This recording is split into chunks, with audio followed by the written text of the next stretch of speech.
Halo, balik lagi. PDIP terpecah belah menjadi dua kubu. Ada yang pro Jokowi, ada yang kontra dengan Jokowi. Ada yang diam-diam mendukung Pak Prabowo, ada yang diam-diam menolak Prabowo dan tetap tegak lurus ke Ganjar. Nah, yang dipikirkan PDIP di dua kubu ini, ada yang tetap menjadi oposisi, ada yang tergiur masuk ke pemerintahan. Dan gimana alasan ada terbentuknya dua kelompok ini? Satu yang diam-diam setuju dengan pemerintahan, satu dengan tegak lurus ke oposisi. Mari simak videonya. Prabowo ini auranya lagi pemenang, Bang. Iya. Jadi yang menang bukan cuma dia, yang dia doakan, dia jampi-jampi juga menang juga. Menang. Makanya semua partai politik udah mulai merapat juga, Bang. Kalau Caimin. Jadi menurut saya ya Caimin, Iya. Surya Paloh, Iya. ini orang yang paling cepat lompat pagar ini. Iya. Ya kan? Betul. Dengan alasan apapun lah kan, bikin statement dan segala macam. Iya. Nah, yang masih malu-malu kan PKS. Iya. Gitu. Jadi antara PKS dengan PDIP ini agak repot. Iya. Ya. PKS mau oposisi tapi nggak nyambung nih dengan PDIP. Iya kan? Iya. Kalau mereka berdua oposisi kan sebenarnya kerjasamanya kan sulit nanti. sulit. Ya, jalan sendiri-sendiri. Iya. Mikir juga mungkin PKS ya. Gua oposisi bareng PDI. Koordinasinya kapan nih? Repot nih. Repot, ya kan? Pertanyaan saya, pernah nggak PKS diterima oleh Bu Mega? Nggak pernah. Kalau saya sih nggak takut nggak itu. Pernah. Oh, jadi alasannya yang menjadi ragunya PDIP menjadi oposisi adalah PKS. Emang sejak dulu PKS dan PDIP itu mempunyai idealisme yang berbeda, mempunyai cara pandang berbeda, jadi sulit untuk disatukan. Di pemerintahan tidak bisa nyambung, di oposisi tidak bisa nyambung. Jadi ini langkah atau gambaran menuju PDI. Kalau PKS tetap oposisi, PDI juga berat menjadi oposisi. Bisa-bisa PDIP bergabung pemerintahan demi menjauhi atau tidak bersatu dengan PKS. PKS ini kan paling anti dukun-dukun nih PKS. Nah, di PDIP kan banyak juga ada dukun-dukun kan. Dukun itu tidak negatif loh. Iya. Kan ini semuanya pendekatan rohani, spiritual kan. Pendekatan kultural lah minimal satu ya, dengan Bang, ya. pendekatan agama, satu dengan pendekatan tradisional yang kita orang sebut pendekatan budaya lah. Orang sebut dukun lah macam-macam. Jadi nggak ada masalah sebenarnya. Tapi itu agak sulit itu. Sulit, menurut saya sih bukan agak sulit banget. Sulit. Kalau dengan PKB, PDIP itu malah lebih mudah. Gini Bang, dalam spektrum politik Indonesia kalau disederhanakan, ujung kanan itu adalah Islam, kiri itu adalah nasionalis. Maka PKS dan PDI ini adalah ujungnya ujung. Satu kiri jauh, satu kanan jauh, Bang. Satu kiri jauh, satu kanan jauh gitu. Jadi ujung ke ujungan tuh memang paling susah ketemu karena jarak psikologisnya tuh jauh banget. Utara selatan ya. Iya. Barat timur. Iya. Jauh sekali itu.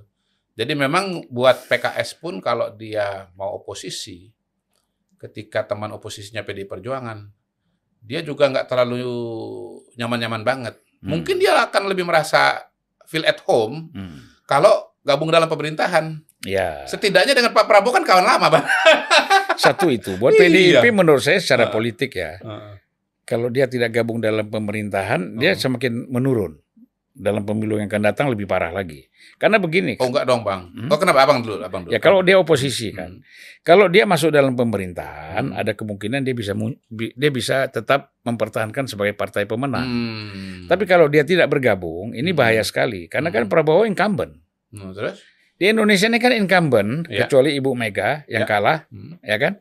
Incumbent kan Pak Jokowi, SBY itu kan terpilih semua. Iya. Iya kan? Dalam pemilu 2 kali semua kan. Iya. Nah, Prabowo ini kan kecenderungannya kalau dia maju lagi 2029, dia kan terpilih lagi. Akan kuat lagi dia. Akan kan? kuat terpilih lagi. Oh, Nah, ya. PDIP ini makin lemah kalau dia tidak gabung. Oh, oke. Ya kan? Mungkin nggak tahu pendapat. Walaupun kalau menurut saya begini, sebetulnya tergantung kinerja Prabowo. Memang nasib oposisi itu, Bang, dari pengalaman kita dan secara teoritik itu tergantung kinerja petahana. Kalau petahananya bagus, dia cenderungnya menurun. Karena kolam suaranya mengecil. Tapi kalau petahananya buruk, dia justru bisa membesar. Karena kolam yang tidak puas itu akan lari ke dia. Gitu. Tetapi kalau PDI Perjuangan ini dia menjadi oposisi sendiri, kalau hemat saya suaranya bisa bertahan sih sebetulnya. Karena apa? Karena nanti dia akan jadi satu-satunya outlet bagi mereka yang tidak puas kepada petahana atau kepada pemerintah, Bang. Gitu. Jadi sebetulnya sih buat PDI Perjuangan menjadi bagian dari oposisi itu opportunity-nya untuk bisa mendapatkan suara juga sebetulnya besar. Dan mungkin itu yang menjadi dasar bagi PDI Perjuangan untuk kelihatannya ya dari trennya sekarang ini ya arahnya menuju ke oposisi. Gitu. Jadi dia cukup punya keyakinan lah bahwa dia tetap akan bisa bertahan dengan oposisi itu. Iya.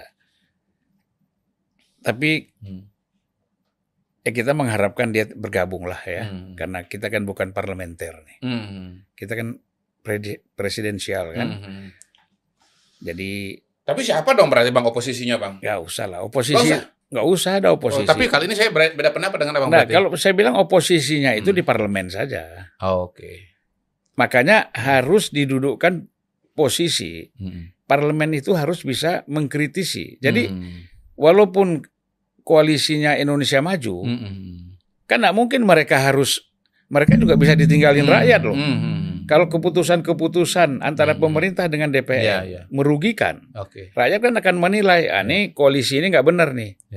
Nah, jadi kalau saya melihat bahwa ya seperti sebagaimana yang terjadi selama ini, justru kan yang pikiran korektif dan oposan terhadap keputusan-keputusan pemerintah itu kan bukan koalisi di luar pemerintah, justru ada dalam koalisi pemerintah sendiri, gitu, mengkritisi keputusan-keputusan atau kebijakan-kebijakan, gitu kan. Makanya membuat undang-undang itu panjang sekali prosesnya. Ya, kalau enggak kan tinggal ketok, gua mayoritas, apa susahnya kan gitu?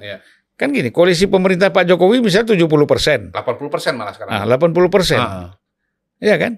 Kalau 80%, apa urusannya sama berdebat? Nah, terbukti. Perdebatan itu panjang di antara sesama partai koalisi. Kalau kita anggap oposisi kan di situ, gitu loh. Dialektikanya terjadi juga di situ ya. Terjadi, sering. Daftar inventaris masing-masing partai punya daftar inventaris masalahnya masing-masing gitu ya. Misalnya Mr. Q gini, undang-undang tembakau, kan nggak ada keputusannya sampai sekarang. Mana ada? Kenapa? Ya kita nggak tahu, ada intervensi dari luar barangkali ya. Waduh, gimana nih kalau PDI masuk tetapi tetap beroposisi? Bisa dibayangkan nanti PDIP mengirim menterinya tetapi tidak sejalan dengan pemikiran Pak Prabowo. Bisakah seperti itu? Mari kita lihat nanti. Satu lagi, undang-undang minuman keras, minuman beralkohol namanya. Kan nggak jadi juga sampai sekarang. Saya di situ masuk pansusnya, anggota pansus. Udah berapa tahun berarti draft undang-undang dari itu? 2015. Ya kan? Sudah ada ke Mesir, kemana, studi banding, lihat negara-negara Islam soal alkohol ini kan. Jadi kita kalah dengan pemerintah Papua. Kenapa? Nah, Papua itu tanpa ada undang-undang dia putuskan aja. Karena kan di Papua itu sering terjadi keributan, konflik-konflik. Itu kan karena sama-sama mabuk. Karena minuman keras. Minuman keras, alkohol. Terus aturannya apa di sini? Ya dilarang jual. Dilarang? Oh justru di Papua dilarang? Ya kecuali kalau di hotel. Ya kan di hotel. Tapi di pasaran nggak ada. Nggak ada. Nah, jadi kan pemerintah Papua lebih konkret dari. Oke, cuman gini Bang, kalau saya berpendapat tetap harus ada partai politik yang secara jelas berada di luar pemerintahan. Karena apa? Karena melihatnya dari kacamata masyarakat. Masyarakat itu kalau pengalaman kita, sebagus apapun kinerja pemerintah, sebagus apapun seorang presiden, tetap ada sekian persen yang tidak suka atau tidak puas. Nah, mereka ini memerlukan representasi di parlemen. Representasi yang mudah dan sederhana. Walaupun terminologi oposisi tidak dikenal dalam konstitusi kita, dalam sistem hukum ketatanegaraan kita, tetapi kan ada istilah-istilah masyarakat, istilah populer lah, bahwa partai yang tidak berada di dalam kabinet itu adalah partai oposisi. Dan memang biasanya kan sikapnya mereka-mereka itu akan kritis kepada pemerintah dan kebijakan-kebijakan yang diproduksi oleh pemerintah. Jadi menurut saya mereka-mereka ini perlu partai politik yang secara jelas tidak berada di kabinet, dan kemudian berlaku kritis, dan dengan cara seperti itu maka kemudian masyarakat yang tidak puas ini akan punya penyaluran konstitusional gitu. Jadi perasaan tidak puas itu sudah diwakili, sudah tersalurkan lewat partai politik yang di luar pemerintahan. Nah, kalau outlet seperti itu tidak ada, bisa-bisa liar nanti. Ya, dia menjadi istilahnya parlemen jalanan lah, dia akan menjadi anarki, dan ya mekanisme-mekanisme yang dalam tanda kutip itu keluar dari koridor lah, Bang. Menurut saya kan demokrasi itu di satu sisi adalah kontrol ya terhadap proses politik kepada elit politik, kepada kekuasaan, tetapi kan perlu mekanismenya juga, Bang. Tanpa mekanisme nanti dia nggak terkelola, dan kalau nggak terkelola itu kan nanti efeknya anarki dan instabilitas. Ya, itu kan artinya harapan kita seperti itu. Ya. Tetapi kan kenyataannya belum tentu bisa seperti itu. Nah, boleh saya lanjutkan, Bang? Kalau saya lihat pernyataan-pernyataan Bu Mega, PDI Perjuangan, ini arahnya berada di luar pemerintahan. Termasuk Mas Ganjar, untuk kali ini saya sepakat dengan Mas Ganjar. Dari nada-nadanya, PDI Perjuangan ini akan berada di luar pemerintahan. Gitu, Bang. Ya oke, maksud saya begini. Kalau dalam sikap posisi dia berada di luar pemerintahan itu nggak apa-apa. Tetapi di dalam pengambilan keputusan di dalam parlemen, di situ misalnya pemerintah terlibat, PDIP kadang-kadang ikut, tidak menjadi oposan. Misalnya saya ambil contoh begini, tadi undang-undang Minol kan. Ini bicara presidennya siapa, Bang? Presiden SBY atau Presiden Jokowi? Jokowi. Oke. Ya, Jokowi presidennya. 2014 sampai 2019 pengalaman saya seperti itu ya. Undang-undang Minol, terus? Undang-undang Minol misalnya. Kan yang menolak PKS sama P3. Berapa persen sih mereka di parlemen? PAN masih ya abu-abu lah. Ya, tidak tegas menolak juga. Dia ikut arah aja. Nah, yang lain kan Golkar, Nasdem, kemudian PDIP, Gerindra, semua kan nggak ada masalah, tidak mempermasalahkan, ya kan? Nah, jadi dan itu kan jelas undang-undang minuman beralkohol itu tidak berlaku secara nasional. Misalnya seperti daerah-daerah wisata seperti Bali, itu diatur jangan dilarang. Itu kan daerah pariwisata, Danau Toba misalnya. Daerah mana lagi? Labuan Bajo misalnya, itu diberi kebebasan karena di sana ada banyak turis asing. Ya. Nah, secara kultural juga secara kultural dan religi barangkali juga lebih open ya, pada Minol. Sulawesi Utara misalnya Manado misalnya. Nah, jadi itu kan sebenarnya sudah ada pembicaraan ke arah itu. Tapi tetap kan PKS, P3 menolak misalnya. Ya, terus kan? Kaitannya dengan soal oposisi tidak oposisi. Nah, artinya kan begini.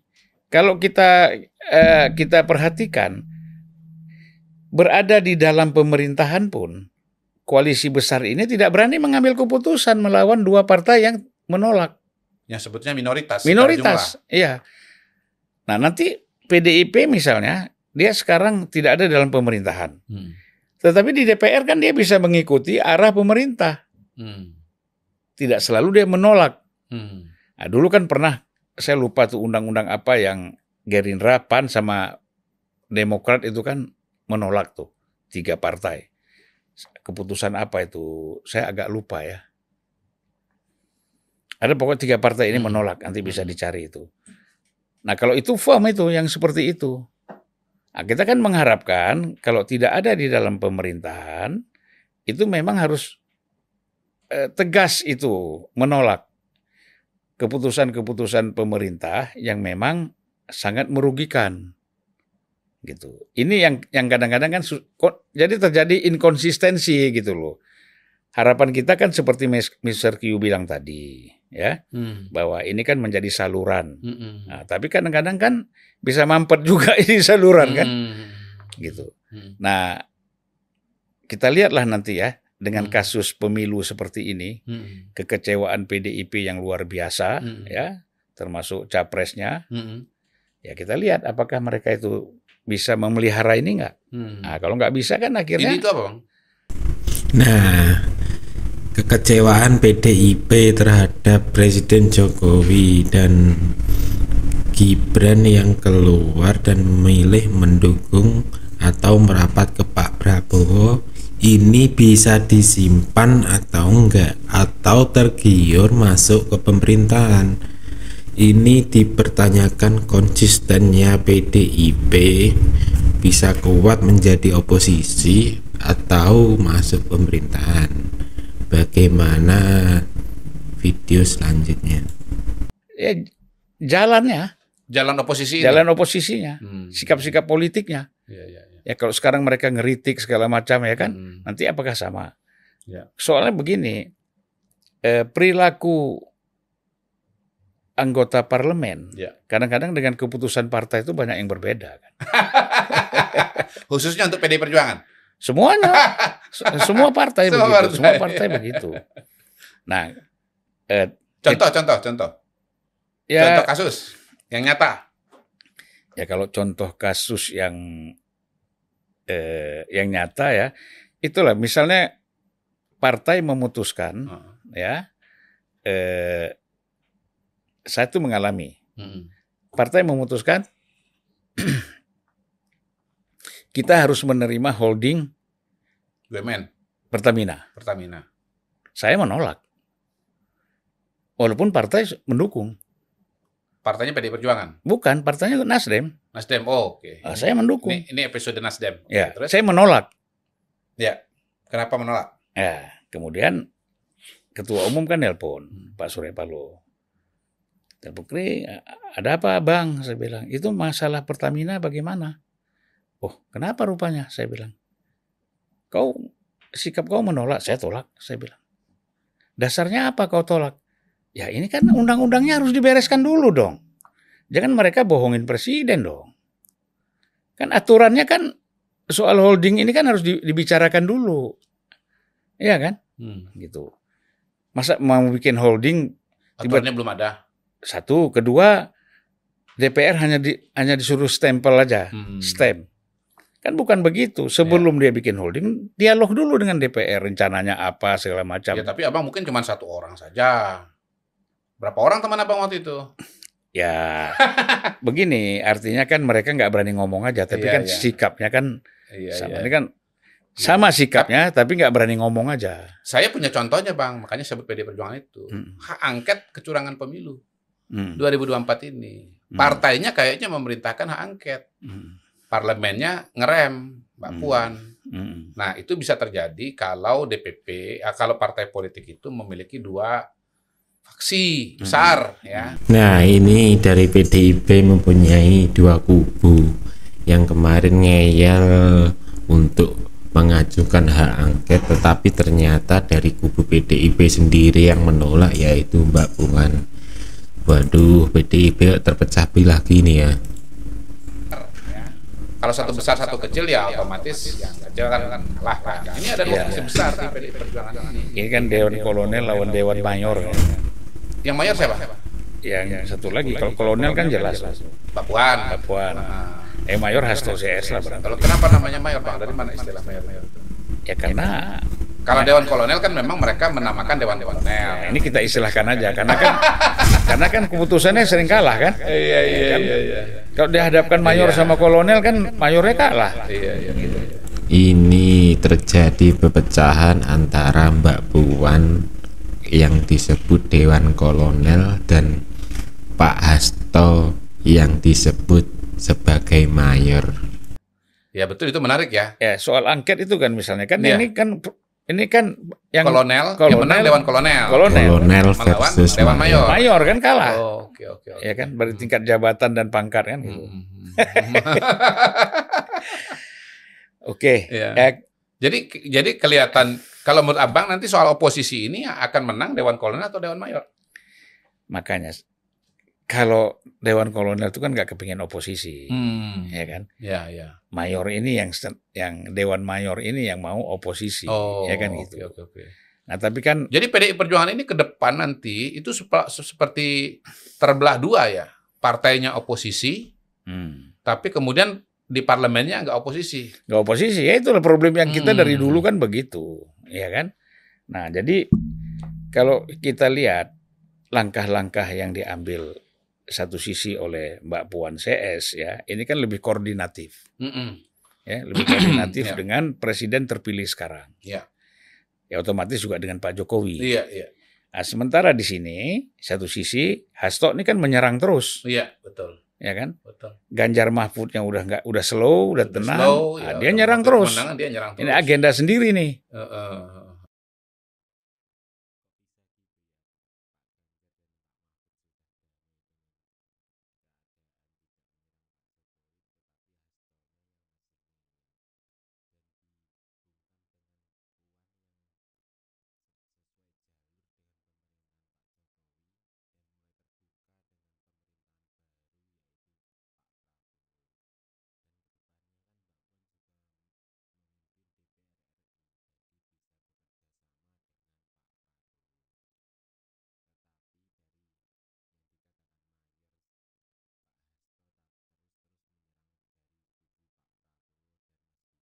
Makanya saya bilang Hasto itu terlalu banyak ngomong, terlalu banyak bicara, menyerang terus.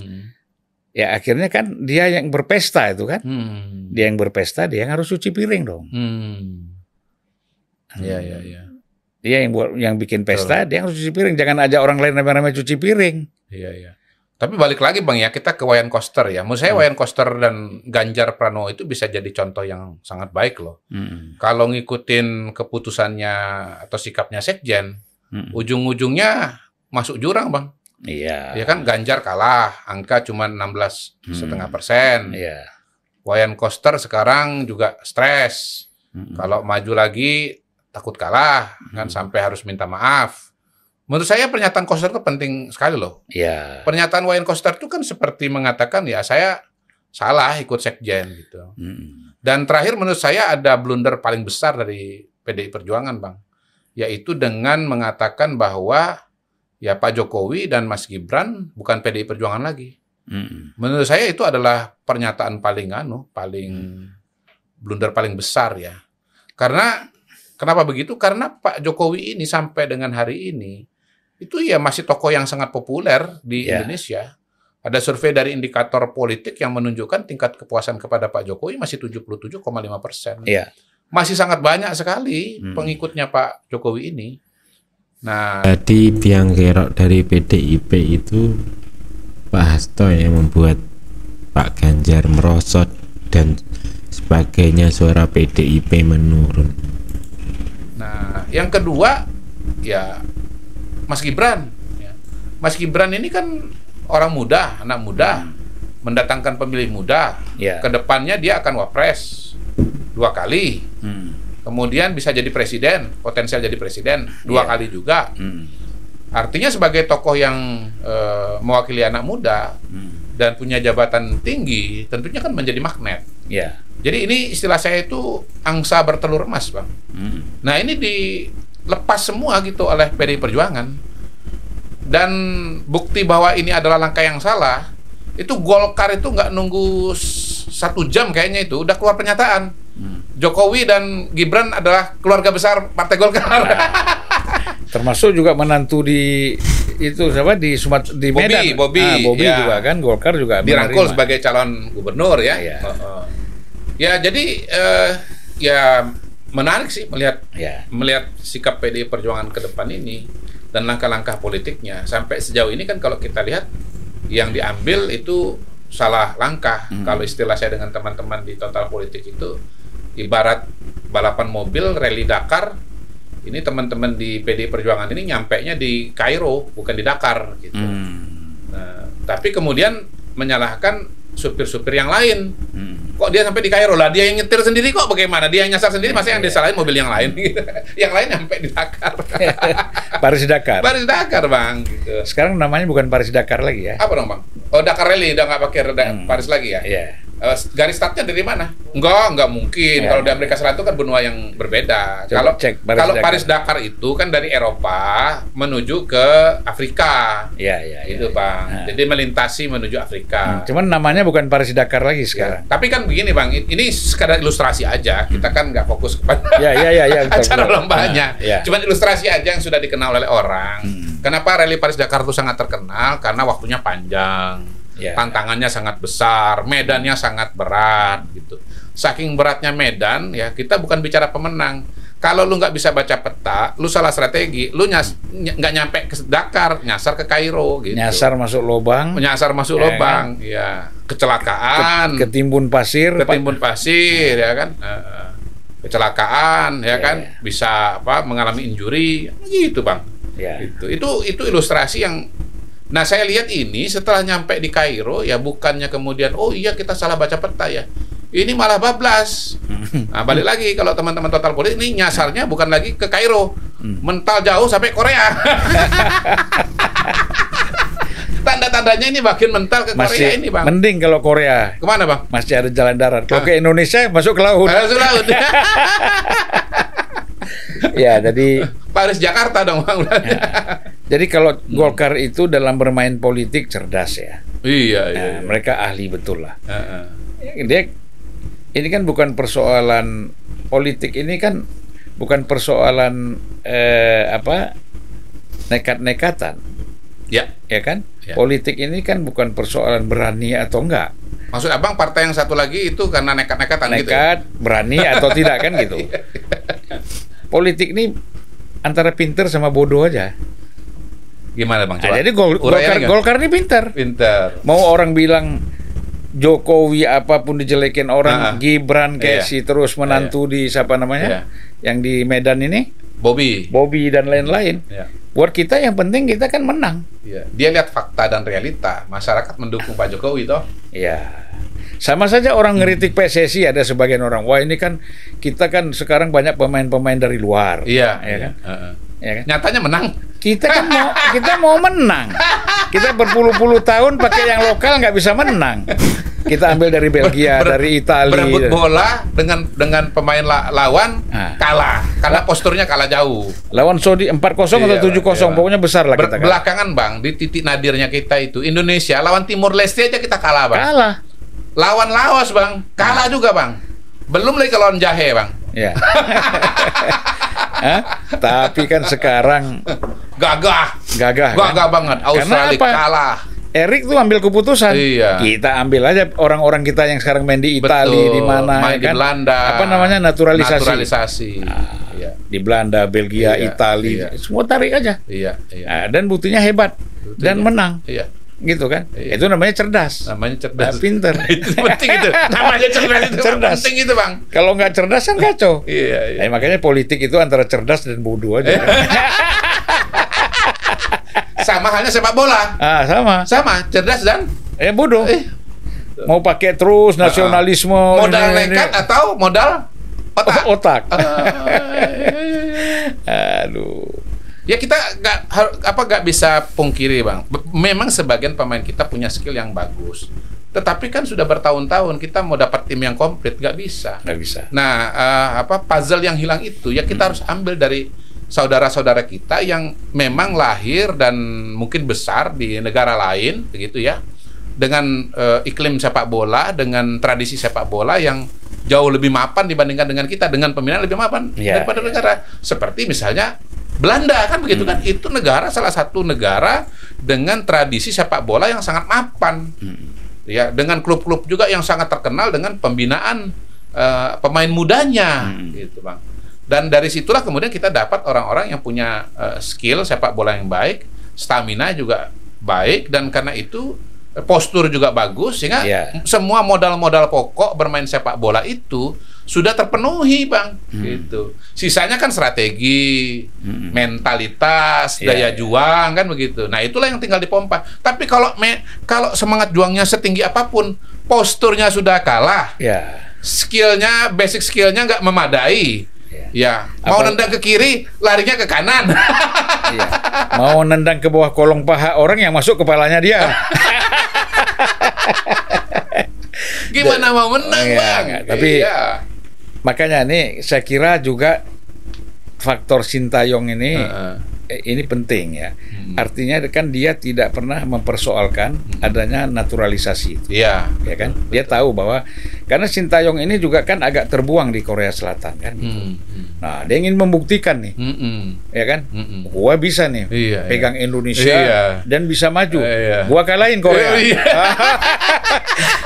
Jadi dia target dia lawan Korea ini udah puas dia. Puas banget pasti. Dia bilang gua kalah sama yang lain nggak apa-apa. Yang penting Korea sudah gua kalah. Dan memang target dia semifinal kan, masuk semifinal. Iya. PSSI targetnya cuman sampai perempat final. Dia punya target pribadi yang lebih tinggi, yaitu sampai semifinal. Ini kan untuk kompetisi yang sekarang ini kan untuk ini ya, menuju Olimpiade, Bang. Olimpiade ya. Jadi kalau menang masuk. Jadi gini, Bang, kita ini sudah masuk wilayah menuju Olimpiade. Istilahnya itu kalau menurut saya ya separuh kaki lah gitu. Kalau kita bisa peringkat 1, peringkat 2, peringkat ketiga, otomatis menjadi peserta di Olimpiade. Dahsyat benar. Kalau kita peringkat keempat, kita harus tanding dengan perwakilan dari zona mungkin Oseania barangkali gitu ya. Dan